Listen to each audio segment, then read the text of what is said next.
কথায় আছে, অন্যায় যে করে আর অন্যায় যে সহে দুইজনই সমান অপরাধী। এটা আমরা সবাই জানি। আর যে বা যারা অন্যায় এবং অন্যায়কারীকে প্রকাশ্যে সাপোর্ট করে, প্রকাশ্যে সমর্থন করে, এদের ব্যাপারে তো কোনো প্রশ্নই উঠতে পারে না, কোনো প্রশ্নই উঠতে পারে না। তাদের মধ্যে এই নুসরাত ফারিয়া অন্যতম একজন। এরা গত 16 বছর সংঘবদ্ধভাবে আওয়ামী জাহিলিয়াতের দুঃশাসনকে সাপোর্ট করে আসছে, সমর্থন করে আসছে, আওয়ামী দুঃশাসনের জয়গান গেয়ে আসছে। এটা কি আপনারা ভুলে গেছেন? ভুলে গেছেন? এখন অনেকে বলছেন এই নুসরাত ফারিয়ার গ্রেপ্তার বিব্রতকর। তারা কি জানেন না এই নুসরাত ফারিয়ারা গত 16 বছর কি করেছে? গত 16 বছর এই নুসরাত ফারিয়ারা সংঘবদ্ধভাবে আওয়ামী জাহিলিয়াতের দুঃশাসনকে প্রমোট করেছে, সমর্থন করেছে। এই ভারতীয় প্রেসক্রিপশনের আওয়ামী জাহিলিয়াতের দুঃশাসনকে প্রমোট করেছে। এরা এই আওয়ামী জাহিলিয়াতের দুঃশাসনের জয়গান গেয়েছে। গত 16 বছর এদেরকে দেখেছেন অন্যায়, অনিয়ম, দুর্নীতি, জুলুম, সন্ত্রাসের বিরুদ্ধে একটিবার কথা বলতে? এরা আওয়ামী জাহিলিয়াত সন্ত্রাসের বিরুদ্ধে কোনো কথা বলে নাই, কোনো কথা বলে নাই। এরা সাপোর্ট করে আসছে, সমর্থন দিয়ে আসছে।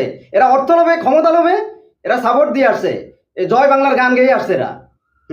এখন বলছেন ওদের ওদের কি অন্যায়, কি অপরাধ এসব বলছেন? আপনি কি জানেন এরা কাদের উদ্দেশ্য সার্ভ করে?